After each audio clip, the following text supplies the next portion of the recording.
প্রভাতের দিন তো অত কোনো অনুষ্ঠান থাকে না, সেই জন্য একবারে ডাইরেক্ট কিছু ফটোশ্যুট করিয়ে এখানে খেতে বসে গেছি। তো দেখতেই পাচ্ছ ফার্স্টে থালা দিয়ে দিয়েছে, তার মধ্যে দিয়ে দিয়েছে এখন এখানে ফিশ কাটলেট, যেটা এখন খাচ্ছি আর তোমাদের সাথে শেয়ার করছি।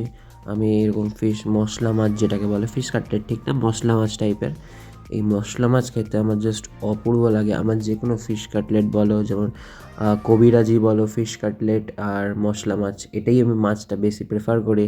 বাকি বাদামি মাছ একদমই খাই না। তো এখানে পড়ে গেছে এখন ঝুরঝুরে ভাত, তার সাথে ওখানে রয়েছে আলু ভাজা। তো দেখতেই পাচ্ছ এখন সবে মাত্র এখানে পড়লো শুক্তো। আর এবার খেয়ে দেখি, জাস্ট টেস্ট করে একটুখানি শুক্তো দিয়ে।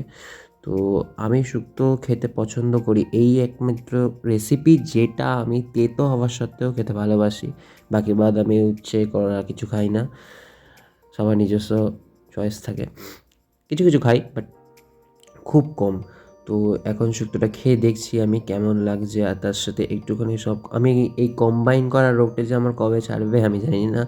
তো আমার এরকম কি অদ্ভুত অদ্ভুত কম্বিনেশন খেতে ভালো লাগে আমি ঠিক জানি না, বাট তাও স্টিল দেন। আর এখানে দেখছি আমি কম্বিনেশন করে কীরকম লাগে খেতে। সত্যি আমার এই কম্বিনেশনের অভ্যাসটা যাবে না। তো ডাল দিয়ে আপাতত খাওয়া হয়ে গেছে, এখানে চলে এসে পমফ্রেট। ভিডিওটা এতটা পর্যন্ত করেই, এবার তোমাদের দেখাই মেহেন্দির দিন, মেহেন্দির দিন সন্ধ্যেবেলা। তো চলো।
এই পার্টটা এই পর্যন্তই, তারপর আবার বিয়ের পার্টটা নিয়ে আসছি পার্ট 2।